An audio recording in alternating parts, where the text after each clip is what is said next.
Welcome to From Caving In to Crushing It, the podcast for those who find themselves immersed in adversity and choose to write their story instead of having others write it for them. I'm Deraney, and I'm your host. Hey, Michael, it's good to see you. Hey, good to see you too, man. How you doing? Doing well, thank you. So I always like to thank the person who introduced us. And I know that I don't want to mess up her last name, but it's Pooja Arshenopoli. And she introduced us, and we have to thank Pooja for doing that. So I wanted to make sure I acknowledge that. Yeah, There's always a she is reason awesome. why. Yeah. Right? There's always a reason why people introduce people. And I think you and I picked up on the why when we had our first time we talked, because one of the reasons why I wanted you on the show. I'm all about making it aware to people that quite often we are living somebody else's belief system, just the way we were brought up, you know? Mm-hmm. And in life is not linear, and we're taught that it is, right? You do A, B, and C, and D, and then E is going to happen. It doesn't happen now. And not everybody realizes when a defining moment occurs in their life.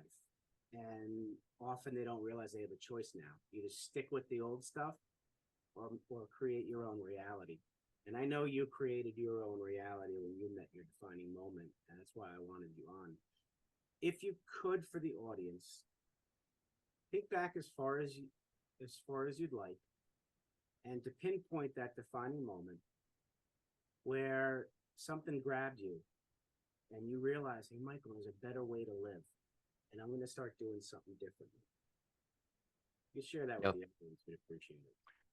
Well, bro, I don't have to think too hard about this, actually. So the thing that really grabbed me, it happened in 2012, happened around July 2012. And the story is that I found a lump, and it ended up being cancerous. And just the way things fell into place during that time, it was like, other people's appointments got canceled so I can get in to visit the doctor. Other people had consultations that they were like, "Well, we just happen to have a spot for you." It's like things just fell into place so rapidly for me to find out that, yeah, this lump is actually a tumor and it needs to be removed.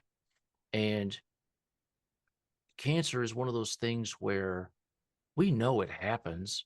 We know that statistically there's a high likelihood each of us are going to get it at some time in our lives, but it always seems like an over there, like that's a problem that happens to other people, or it happens to old people. And it's like, I'm 32 years old, or however old I was back then. I can't math fast enough. It's late in the day. I'm X number of years old. It's like, I'm too young for this. And the defining moment for me was right when I received the call from our doctor, because I went to visit the doctor. He felt around and he's like, "Oh yeah, that's a problem." And then he sent me off to get an ultrasound done, got the ultrasound taken care of. That same day, he called me on my phone and he said, "Well, we got the results back and it is a tumor." And he said, "It's going to have to be surgically removed. That's all I know right now." He said, "But I have a referral for you. I want you to get in touch with this person and he'll take care of you." And when I got off the call, my wife Charlotte was standing right behind me. She's actually, I know this is an audio show, but there's a dresser right back here. I happened to be standing at that very dresser when I got the call. And I turned around and she was right there. And I said, "That was the doctor." And he said, "It is in fact a tumor." And there was just this beat where we realized we are entering a new chapter of our lives. And Charlotte's mom had colon cancer. I didn't have colon cancer. It was testicular. Side note, guys, if you're going to get a cancer, like that's the best kind to get, just saying. It's easy. But so cancer had touched our family in a couple ways. And so to hear that directed at me, she was like, "Okay, I guess we're doing this." It was the start of a really rough time, but it was a time in my life where, this is probably going to sound weird, I would not trade it for anything. Even knowing like there's dark spots that I went through mentally, physically, spiritually, I would not give that up because it absolutely changed who I am at a foundational level as a man, as a husband, as a father, as a Christian, as a business owner, as an employee. It's like everything just got busted up. It's like busting up the foundation of a house and be like, start over. And I'm a different guy. It kind of scares me to think who I'd be had this not happened. What kind of person would I be? And It so is here I am. amazing how something that will knock you to your core at the time, you don't want it to happen. You wish it didn't happen. When Right. you get through it, you become a stronger and different person. It's amazing how your mindset shifts, Mm-hmm. and you're thankful you went through it because it made you stronger. It's interesting how the human mind works that way. I do Yeah. understand why. Yeah. You know? So after you got through it, was the process getting through all that a challenge? The way, the processes that they wanted you to go through, do you have a different approach you wanted to do? Were you in line and aligned with the thoughts of the doctors and what they wanted to do? Well, I mean, that process was fairly straightforward. So in the grander scheme of things, I got off without having to do nearly as much as what you normally think of when you hear a cancer diagnosis. I didn't have to have chemo. I didn't have to have radiation. It was a surgery and it was done. I'd go back every month at first to get blood work and scans and x-rays and things like that. They're like, we're just making sure, we're just super making sure that it's not anywhere. But the prognosis was excellent. And actually that kind of cancer has a higher than 99% cure rate. By cure, they cut one of your balls off and then it's like problem solved, remove the cancer, remove the problem, right? Okay. But they would explain that, hey, when we look at where the cut was made under a microscope, if we don't see cancer cells smashed up against the incision, then they call it a negative margin. They said it's more than a millimeter away, which isn't much, but when you're talking about cells, it's like that's like a mile. They're a mile away from there. It's like there are no cancer cells anywhere else. You're most likely statistically probably fine, right? But we're just going through the motions. Sure. So we, oh man, it is. I do think back on this because it is a formative time in my life. Mhm.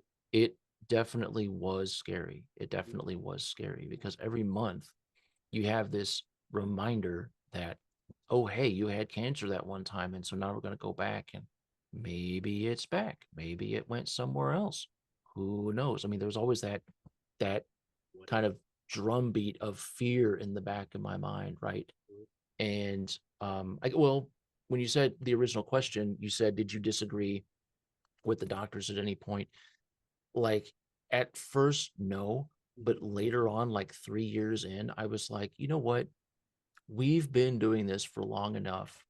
I'm tired of the angst. I'm tired of constantly, every time, they space it out after a while. It's once every 3 months, and then once every 6 months, and then once every year. And I'm like, I'm tired of getting myself worked up about this. This is not good for me. It always turns out okay. Yeah. I have no doubt things are fine. I told the oncologist, I said, listen, you're doing great, but this isn't working for me. The stress is actually doing damage, I feel. Mhm. So I'm just going to step back. He tried to convince me to keep coming. He said, we're going to go for the entire 7 years. I'm like, Mhm. no, I'm sorry. I'm not right. So, You know your um, body well, and yeah, exactly. And I mean, by that time, my wife, Charlotte, and I, we had made massive wholesale changes. Like that's one, we're probably going to get to this in a little bit, but that's one of the things that led us down the path of better nutrition, clean Mhm. eating, but Okay. also better like putting stuff on ourselves, right? Like, holy moly, you'd never believe the amount of toxins that are in off the shelf deodorant of all things. Who thinks about their armpits on a regular basis? Well, we Exactly. do. Good point. Yeah. Um, but yeah, I mean, that's one of the things. Like it just, it was a heck of a journey, dude. It was a heck of a journey. You got me intrigued about the deodorants. Make sure the one I use is all right. Jeez, you wouldn't think that though, but you know what? who knows what they, I mean, you can read the ingredients. If you can't pronounce them, it's probably not a good thing to use. Yeah. Even the ones you can pronounce sometimes, I mean, if it's got aluminum in it, it's like, that's usually for antiperspirant. But then it's like, ask the question, why is it bad to sweat? You know? You know what? Uh, I agree with you. And yeah, it's natural to sweat and they release some toxins. Why would you want to keep that stuff in? It's a good point. exactly. It is Exactly. antiperspirants. Yep. So once you got through that, what were you doing professionally at that time, and did that change? Did you find a different like purpose in life professionally? Yeah, I sure did, man. And one thing that I realized probably after the fact Mm, was I had a job where I was in a very, very high stress environment, a lot of type A personalities. yeah. Not faulting the company by saying that, but what I am saying, it's kind of a foreshadowing to the fact that I previously was not emotionally mature. And I'm saying this as, I was in my 30s, Sure. right? Yeah. And I can say, I'm not emotionally mature. Like, what? You're a man, aren't you? Well, yeah, but it doesn't mean I understand that not everybody's out to get me. It doesn't mean that I've got enough self-confidence that I'm not worried about losing my job. I could never enjoy vacations until I was 3 days in and Mhm. fully relaxed because I was always afraid I'm going to come back to work and there's going to be like somebody else sitting at my desk. Like, what the heck?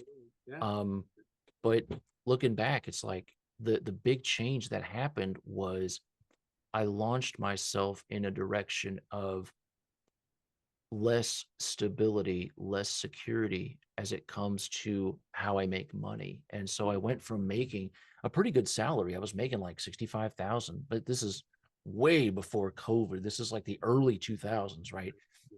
Making that kind of money and saying, okay, well, I need a job. I need a different job. And the first one that came up was a contracting position. And everybody was like, contracting is scary. They can fire you anytime. Hey, newsflash, they can fire you anytime, even if you're a W-2 employee. Yeah. Just saying, right? Job security is a myth. You heard it here first. Job security. Yeah. I know, right? And so when I started doing that, and I went from that job to one where it was consulting, and then another one where I had executed on an idea of starting an LLC Okay. and just doing the same thing I was doing for a whole career and Yeah. just doing more stuff and cutting ties with the idea of I can't take risk. Risk is scary. Failure sucks. Failure defines me as a person. Yeah. I define myself as a failure. I stopped doing that. I realized I'm not a failure just because I failed. Right. Failure is an event. It's not a definition. Right. But The yeah, growth. I mean, yeah. And it led me down this path of it's okay to have this I'm running with scissors feeling. Right. It's okay to like run downhill. It's perfectly fine. In fact, if you're not taking a moderate amount of risk on a regular basis, you're really doing yourself a disservice by Yeah. not testing your limitations. Oh, that's a good So point. now I'm just woo all the time. So tell me what was one of the first risks you took and you didn't look back?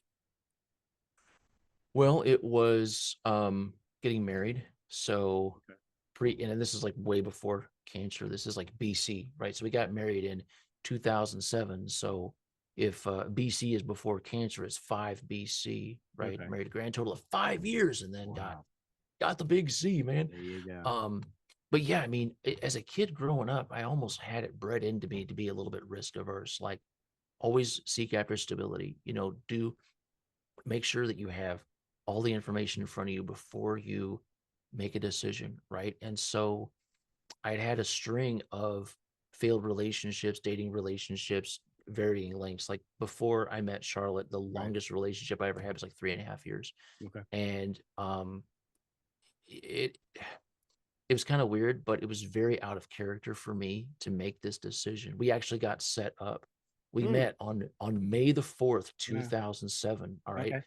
And good friend Aaron and his wife Rachel set us up and they said, Charlotte's single, Michael's single. What about Michael and Charlotte? Let's hatch a plan and make There you something go. happen, right? And fell right into it, fell Yeah. right into the trap, bro. But here's the thing, Yeah. and this is Yeah. what really was my first crazy risky decision is Yeah.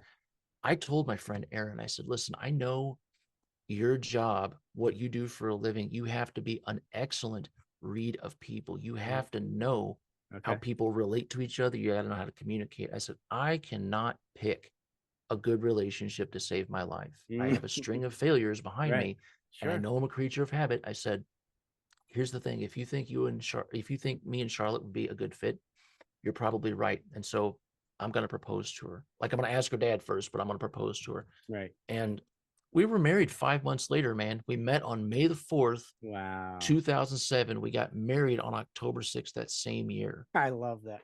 Nuts, man. You And got we're still married on my together. birthday. I'm October Did you? 6th, my birthday. Thank you for getting married on my birthday. Yeah. Beautiful. Now, see, if I had had enough foresight, I would have gotten married on like somebody's birthday. So I'd have one less date to remember. There you Mine, go. hers, something like Right. that, right? There you go. It's So my birthday. Now you'll remember. Okay. there we go. Good, Hey, good, good. happy Drew's birthday. She'll be like, Thank who's yes. Drew? Who's Drew? Yes. Right. Let me play this podcast for you.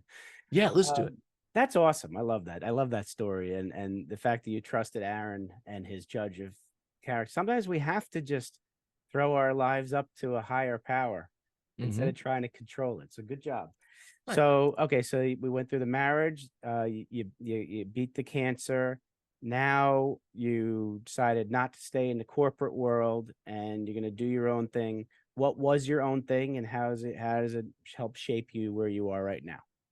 Well, my own thing was a company that I fired up in 2015 Okay. called Arch DevOps. And Okay. so its premise was basically keep doing the same thing you were doing in your career, which was software testing Okay. and automation, right? So they would call me and they would say, we got a sticky problem, let's call in the Fritz. And so my best clients were the ones that were larger corporations that are making software for their clients.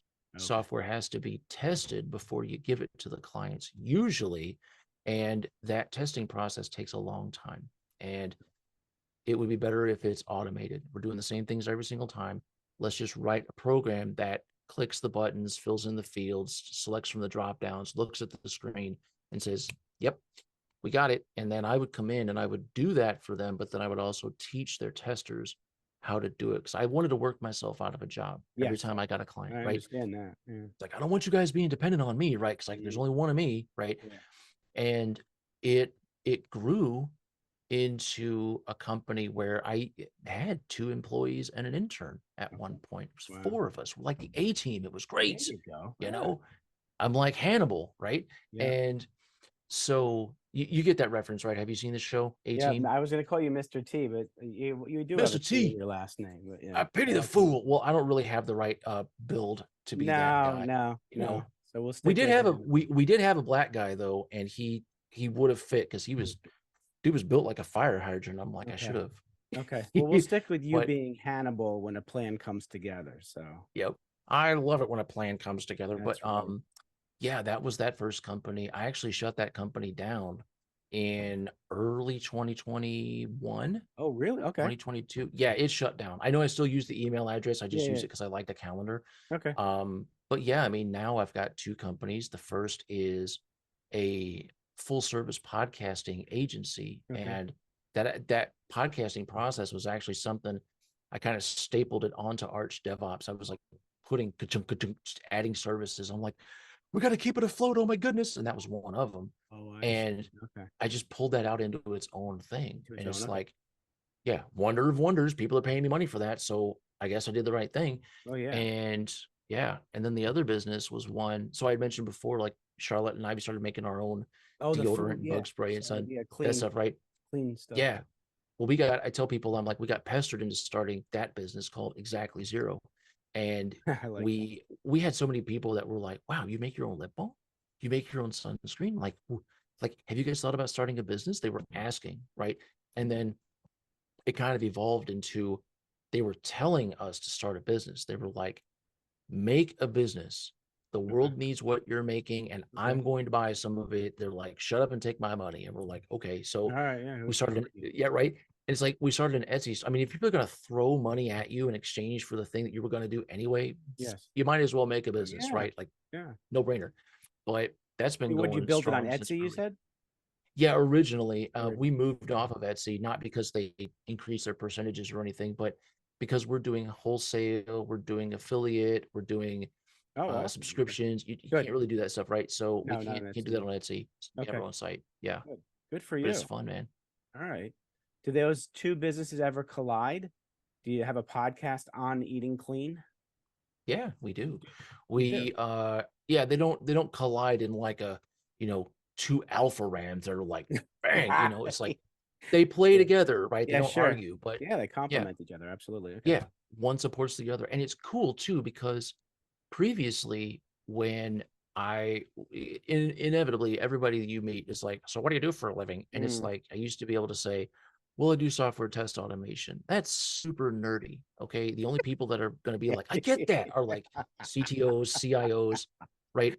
But now I can explain I do this and I do this. And Yeah. without fail, people will gravitate toward one or the other. Yes. They think, wow, on the whole, this is a really cool, like you do both things, but then they want to talk podcasting or they want to Right. talk about Mm. clean lifestyle. And it's Yeah. like, good. Now we've got to choose your own adventure. Next time we Absolutely. meet, we can talk about the other one. Yeah. That's wonderful. Tell me about the podcast agency. What do you consider like involved in a full service for the people who don't know how to anything about podcasting?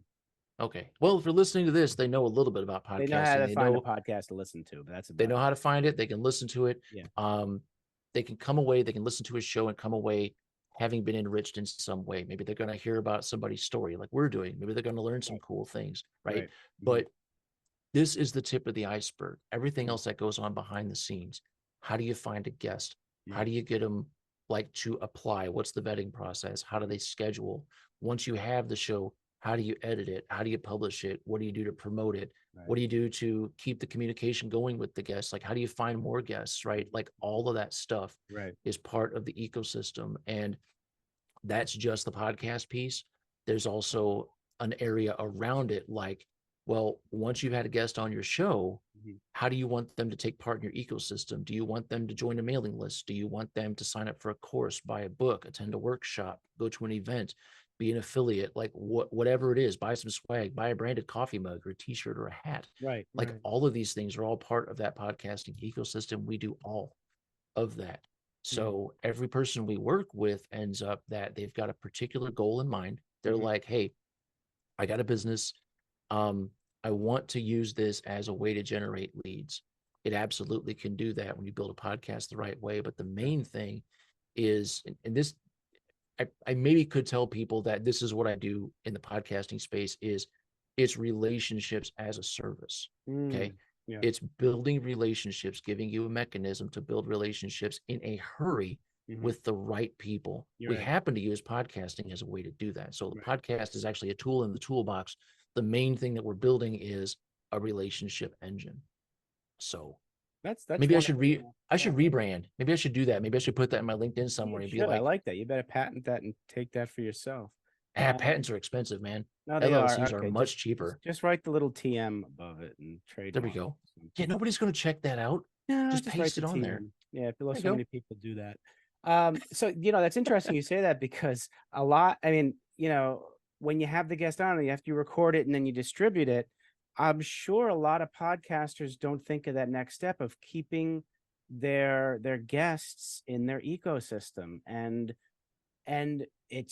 it makes sense to. You're building a relationship and having a conversation like this just builds the relationship stronger. So and I'm sure people I mean I have reasons why I pick certain guests to be on, so you'd want those people to be in your ecosystem. So that's a very helpful tip.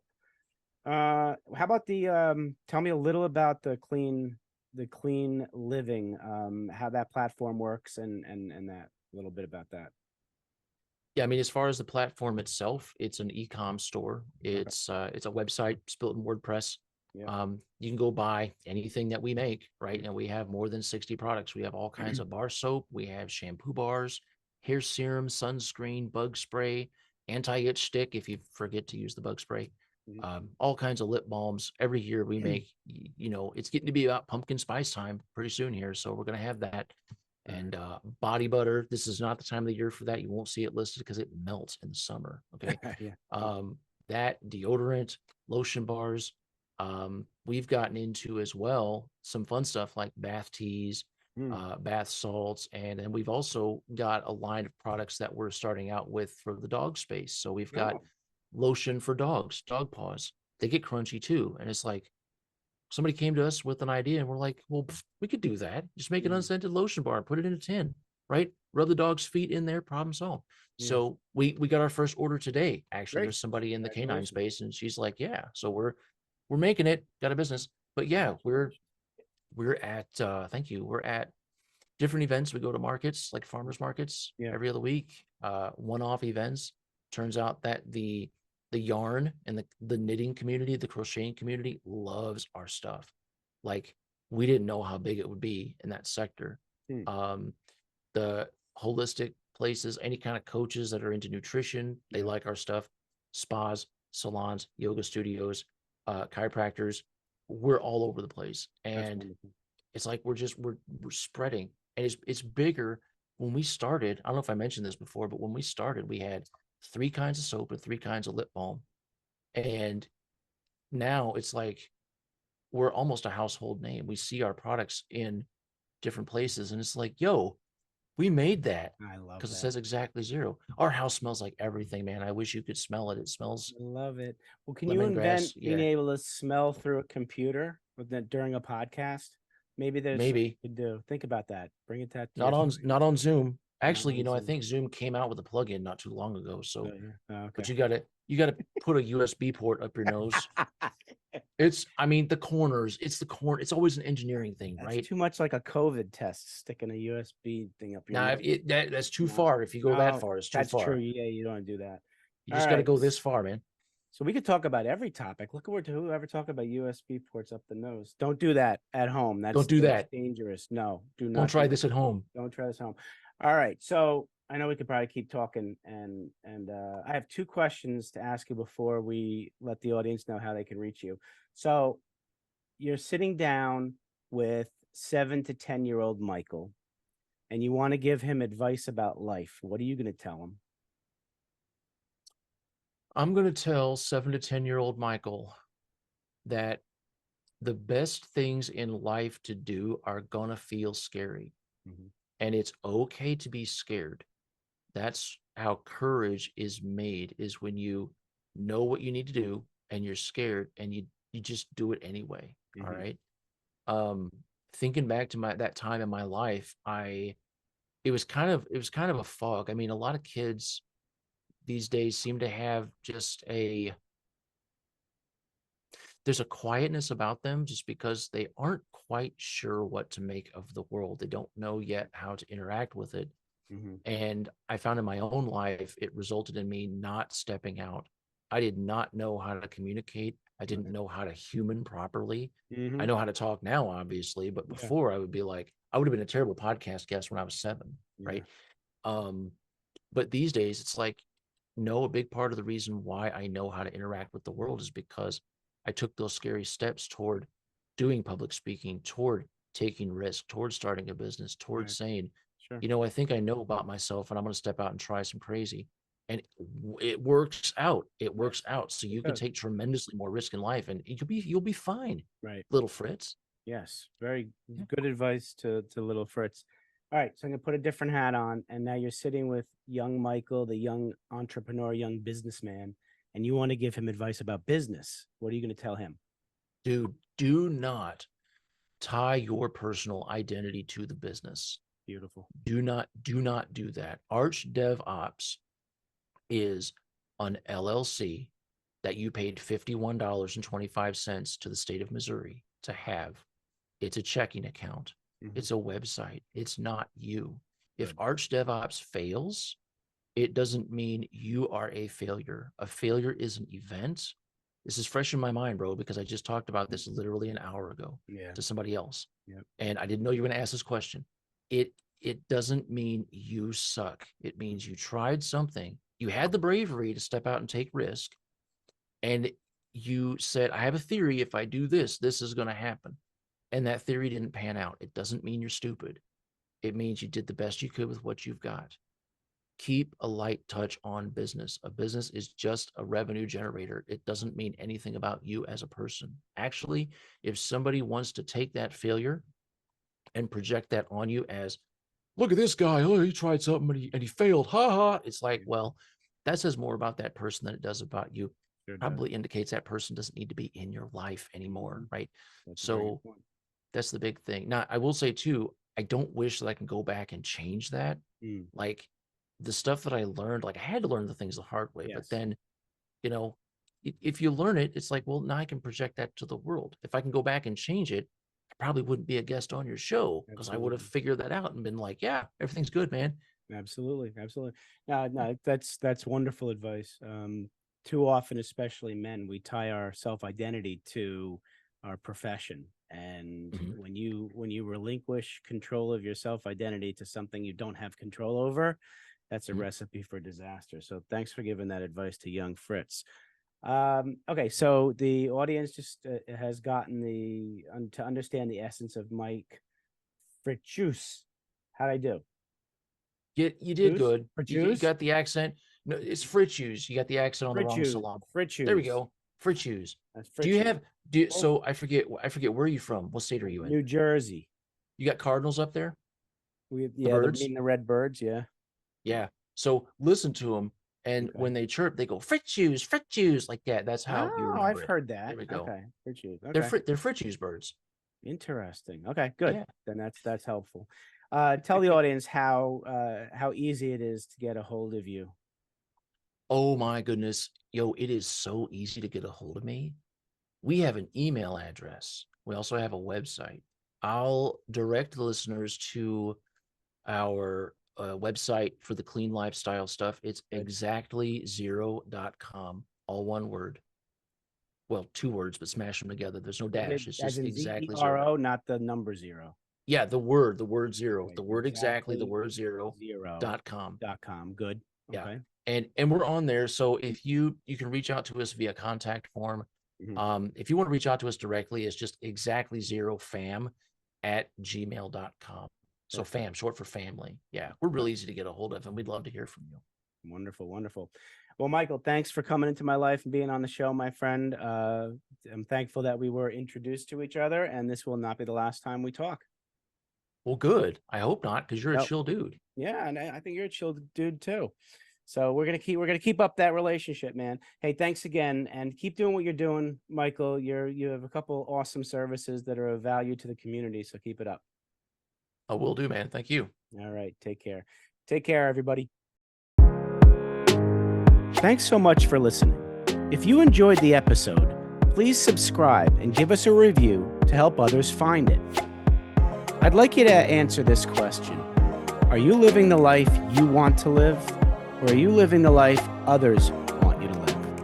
I'd like you to think about that for a second, because I strongly suggest you live the life you want to live.